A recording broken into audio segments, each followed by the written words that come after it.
first of all, let's start from the beginning. So mobility,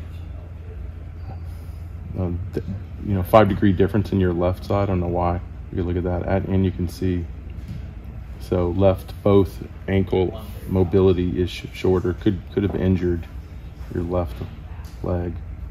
Did you ever injure your left leg? I injured my right 3 times. That's weird where your right got more flexible. Maybe you worked on it more.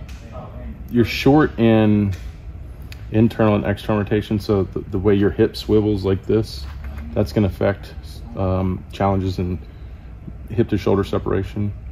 Your hip extension is tight, hip flexion's not too bad. Your hip abduction really tight, so you're not going to be able to really stride far down the mound because your hips are tight in abduction. Your shoulder external rotation, we're going to be talking about that. It's a little tight there. Horizontal abduction, your trunk rotation's tight. So from striding down the mound to turning your shoulders closed, you're going to be challenged to do. Okay, and your power is below average, so you're also not going to have a lot of power to help you do that. Strength's below average. Okay, your speed, your hip speeds are good. Like, so you're quick in trying to rotate and activate rotation. Your Y balance test is really poor. So there's a lot of lower half weakness and instability that we're going to be dealing with. So if we go over here, coming out of leg lift, you're sitting on your back leg good, but we talked about hip abduction. That femur coming up, it's probably not going to come up anymore. So what you're going to do is you're just going to open here and rotate what you do. So my point was, you need to keep falling more forward and down at the same rate, and you can't because your groin basically won't stretch any farther. You're at your end of range based on those measurements. So you're just going to open and put down your leg and land. So what that does from the top, if we go back to where you started, okay, if that's going straight to the target, you're landing on the open side. Okay, so you're landing on the open side. Not only that, your trunk is quick to open. So let's go here. All right, so there we go. So your trunk is, try to get it perfect again. There it is. So you're going to the open side with your foot, and your trunk's opening early. So what that's going to cause is the arm's going to want to drop and push to the target. As you can see, your elbow's below your shoulder. It drops and pushes that way to the target. Ideally, you'd want your arm coming through this way if you would have landed your front foot closed. If your front foot would have been over here, your trunk would have been closed, then as you rotated through, finished, your trunk would have been squared up and your arm would have gone through. But because you flew open, your trunk is squaring up over here, and now you're having to push the ball there. So it really all goes back to what we were looking at in your lower half, not having a lot of hip mobility, trunk mobility. So everything has to go early and swing and fly open. So if we look at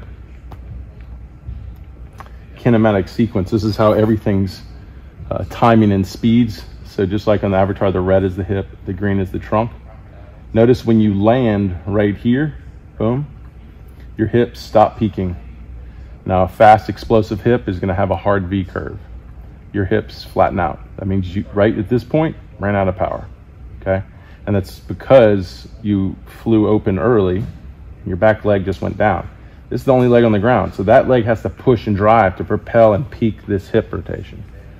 So what happens is when you lose hip power, the trunk catches up, and then you have everything syncing together. So you can see all this just going together, okay?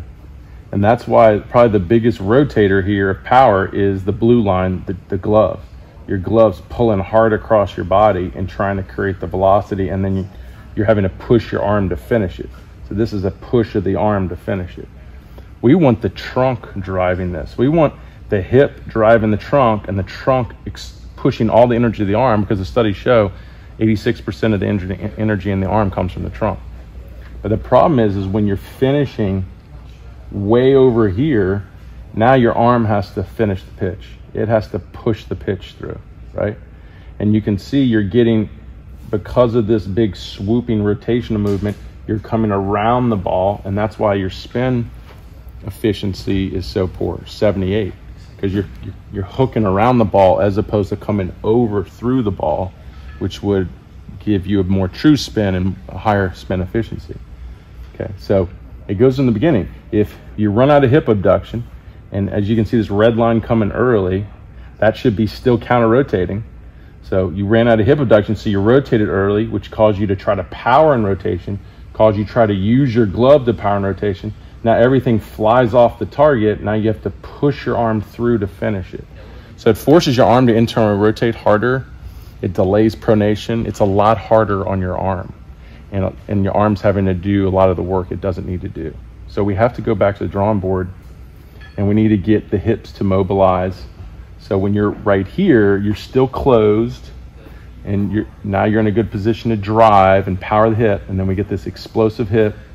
Then your trunk, because you get a more explosive hip, your trunks will stay more closed.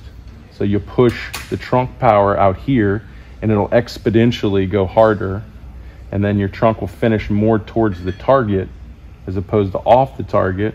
Then you'll get more of that trunk energy through the arm, because a lot of that trunk energy is over here. So you're not using it because you have to push your arm to where you need the ball to go. Okay, so if we don't fix the leg power, mobility, and hip mobility and all that, this is just going to keep happening.